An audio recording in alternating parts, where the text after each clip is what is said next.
चूहा और सन्यासी की कहानी। ज्ञानवर्धक। श्री जंगल में एक सन्यासी तपस्या करता था। जंगल के जानवर उस सन्यासी के पास उपदेश सुनने आया करते थे। वह सब आकर सन्यासी को चारों ओर से घेर लेते और वह जानवरों को अच्छा जीवन बिताने का उपदेश देता। उसी जंगल में एक छोटा सा चूहा भी रहता था।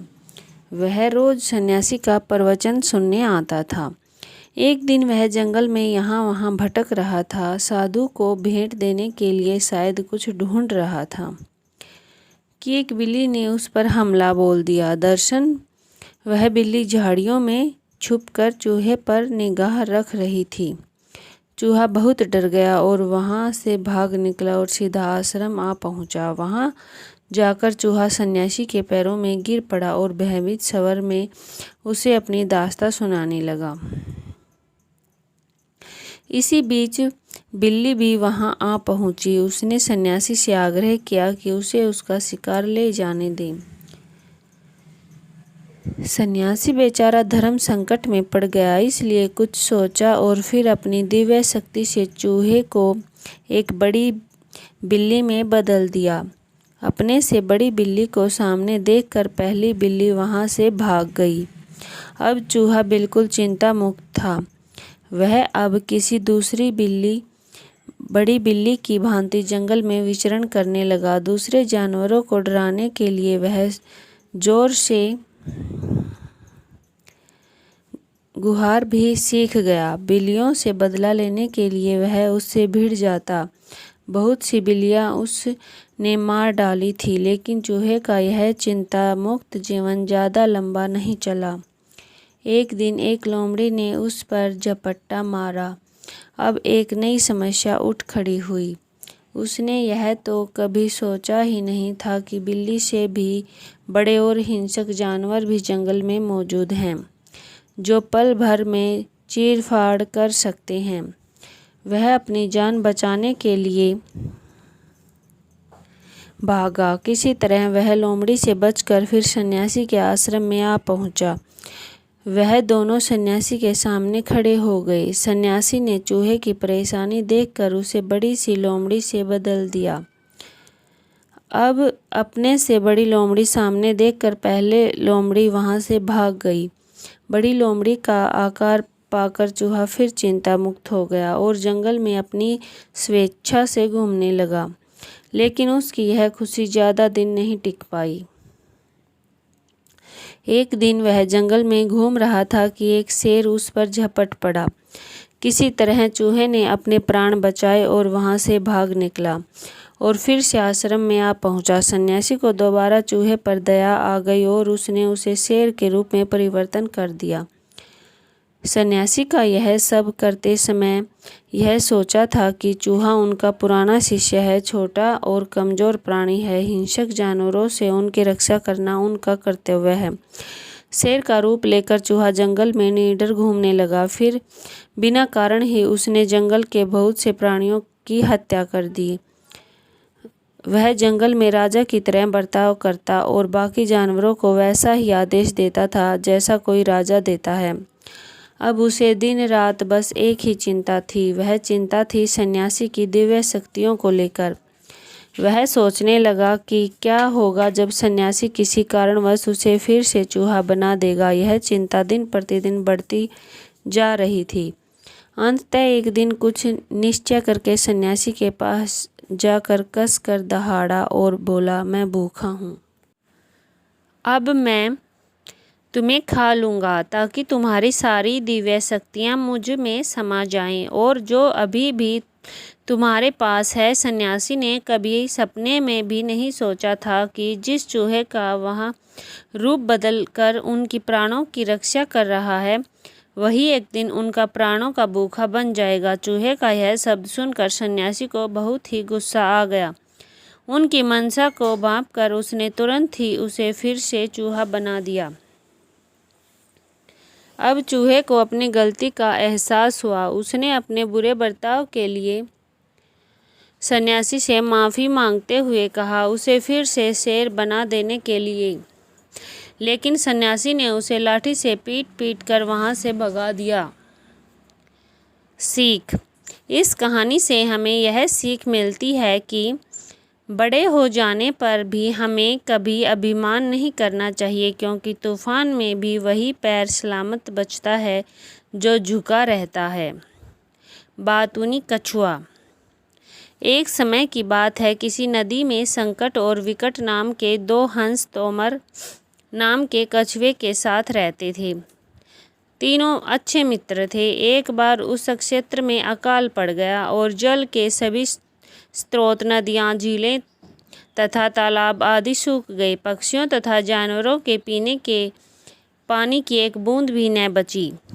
वे बेचारे प्यास के मारे दम तोड़ने लगे। नदी में रहने वाले उपरोक्त तीनों मित्र आपस में बात करते हुए उस समस्या के समाधान का प्रयास करने के चक्कर में पानी की खोज में लगे रहते थे।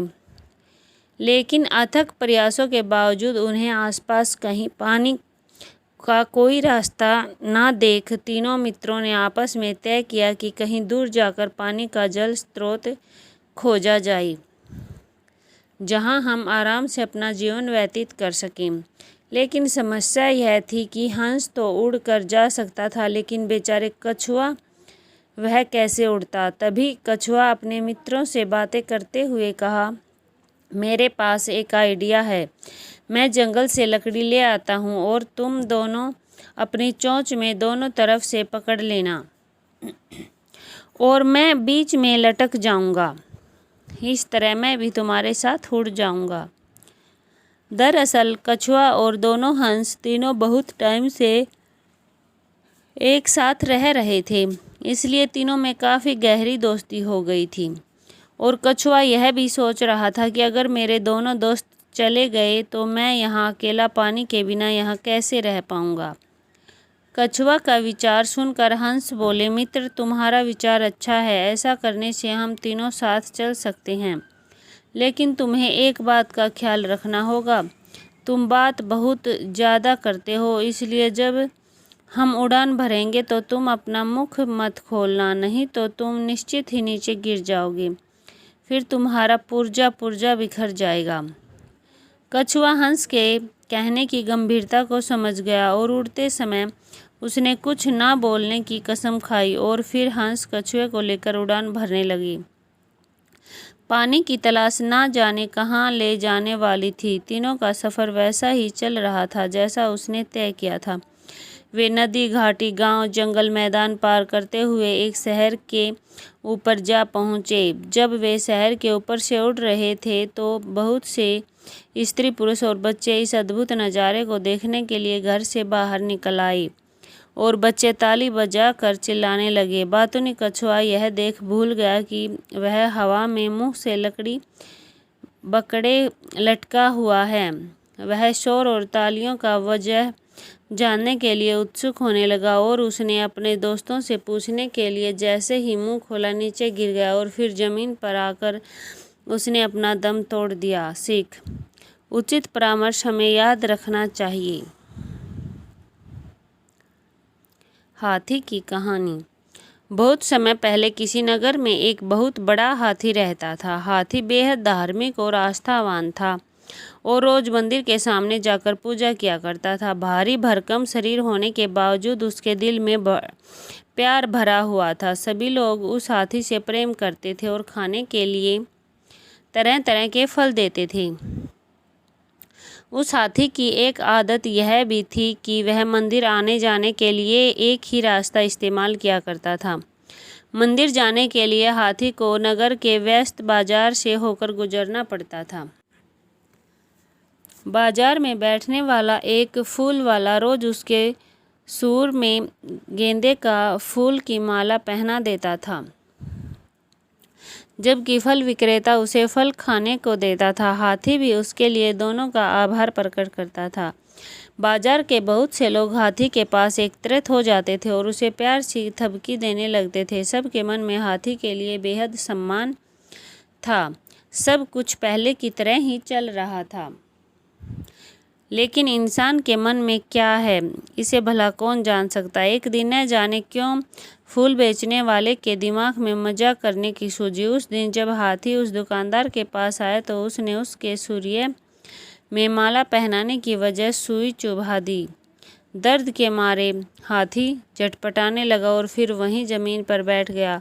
फिर कुछ लोग वहां एकत्रित होकर हंसने लगे।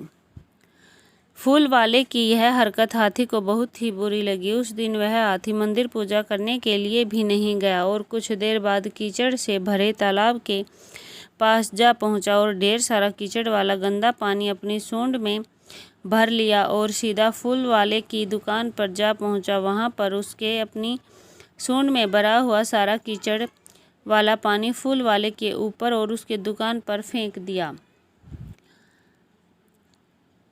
जिससे फूल वाले का सारा सामान बर्बाद हो गया। कुछ भी बिकने के लायक न बचा। फूल वालों को अपना गलती का एहसास हो गया। जैसे आदमी करता है वैसे आदमी को भरना पड़ता है। लड़का जो भेड़िया सा रोया।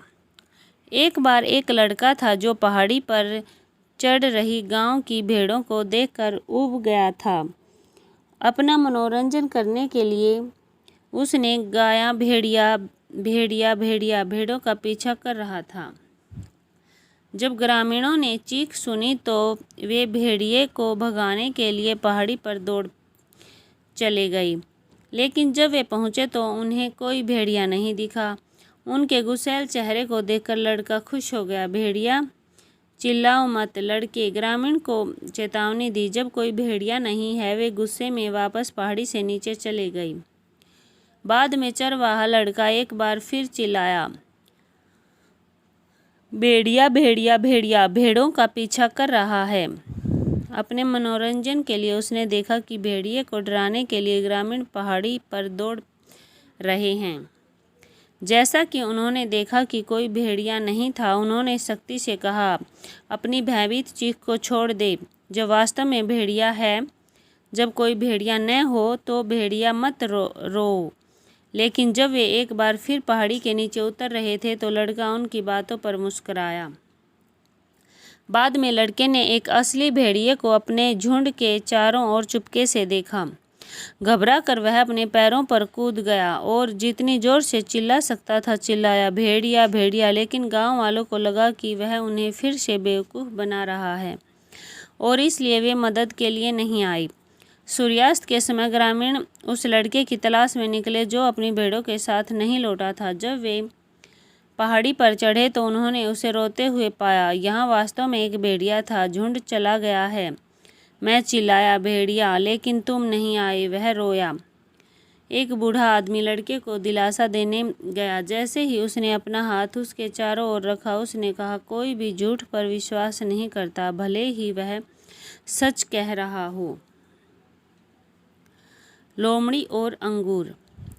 एक दिन एक लोमड़ी बहुत भूखी हो गई। जब वह कुछ खाने की तलाश में गई, उसने इधर उधर खोजा लेकिन कुछ ऐसा नहीं मिला जिसे वह खा सके। अंत में जैसे ही उसका पेट गड़बड़ाया वह एक किसान की दीवार से जा टकराई। दीवार के शीर्ष पर उसने अब तक के सबसे बड़े रसीले अंगूर देखे। उनके पास एक अमीर बैंगनी रंग था जो लोमड़ी को बता रहा था कि वे खाने के लिए तैयार हैं। अंगूरों तक पहुंचने के लिए लोमड़ी को हवा में ऊंची छलांग लगानी पड़ी। जैसे ही उसने छलांग लगाई उसने अंगूरों को पकड़ने के लिए अपना मुंह खोला लेकिन वह चूक गया। लोमड़ी ने फिर कोशिश की लेकिन फिर चूक गई। उसने कुछ और बार कोशिश की लेकिन असफल रही। अंत में लोमड़ी ने फैसला किया कि यह हार मानने और घर जाने का समय है। जब वह चला गया तो वह बुदबुदाया, मुझे यकीन है कि अंगूर वैसे भी खट्टे थे। कछुआ और खरगोश। कछुआ और खरगोश की यह अत्यंत लोकप्रिय कहानी है। खरगोश एक ऐसा जानवर है जो तेजी से चलने के लिए जाना जाता है, जबकि कछुआ धीरे धीरे चलने वाला जानवर है। एक दिन खरगोश ने कछुए को एक दौड़ के लिए केवल यह साबित करने के लिए चुनौती दी कि वह सबसे अच्छा है। कछुआ मान गया। एक बार दौड़ शुरू होने खरगोश आसानी से आगे बढ़ने में सक्षम हो गया। यह महसूस करने पर कि कछुआ बहुत पीछे है, अति आत्मविश्वास से भर खरगोश ने झपकी लेने का फैसला किया।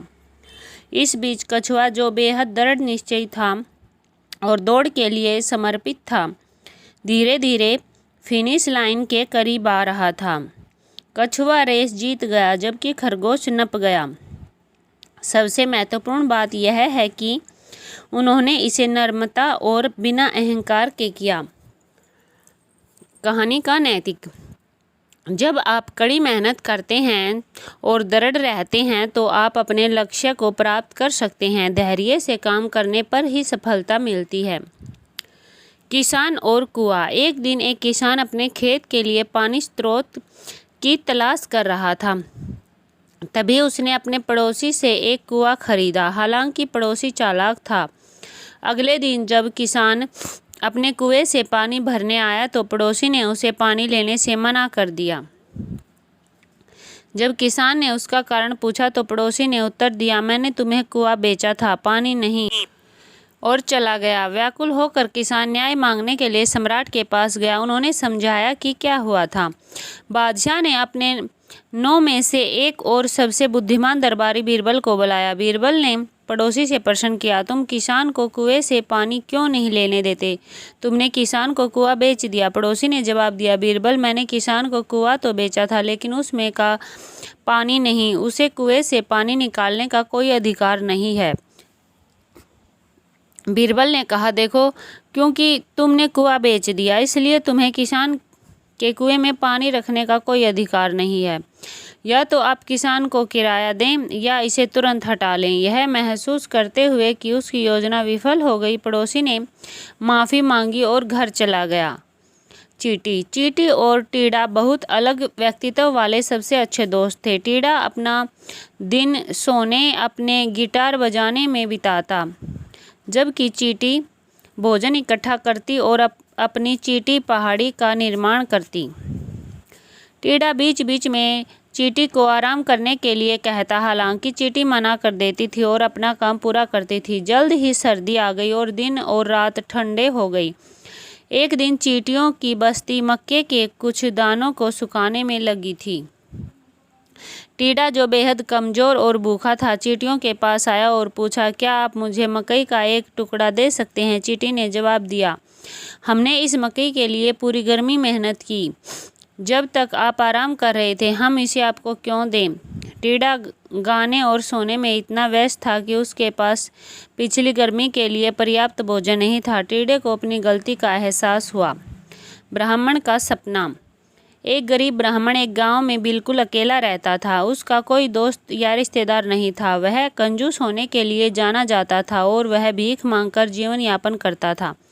शिक्षा के रूप में जो भोजन उसे मिलता था उसे मिट्टी के बर्तन में रखा जाता था, जिसे उसके बिस्तर के पास लटका दिया जाता था।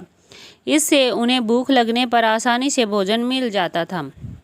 एक दिन उसे चावल की इतनी खीर मिली कि खाना पूरा करने के बाद भी उसके बर्तन में इतना बचा हुआ था।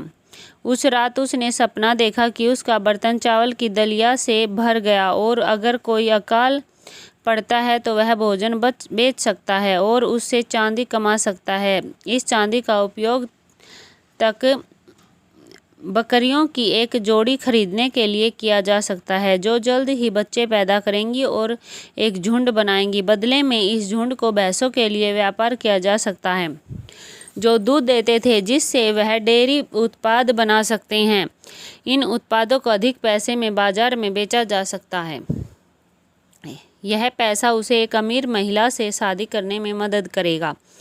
साथ में उनका एक बेटा होगा जिसे वह समान रूप से डांट और प्यार कर सकता है। उसने सपना देखा कि जब उसका बेटा नहीं सुनेगा तो वह छड़ी लेकर उसके पीछे दौड़ेगा। स्वप्न में लिपटे हुए ब्राह्मण ने अपने बिस्तर के पास छड़ी उठाई और छड़ी से हवा मारना शुरू कर दिया। इधर उधर भागते दौड़ते उसने मिट्टी के बर्तन को डंडे से मारा। बर्तन टूट गया और सारा सामान उसके ऊपर गिर गया। ब्राह्मण चौंक कर उठा और उसे एहसास हुआ कि सब कुछ सपना था। शिक्षा: हवा में महल नहीं बनाना चाहिए। राजा की पेंटिंग। एक राजा था, उसके केवल एक पैर और एक आंख थी।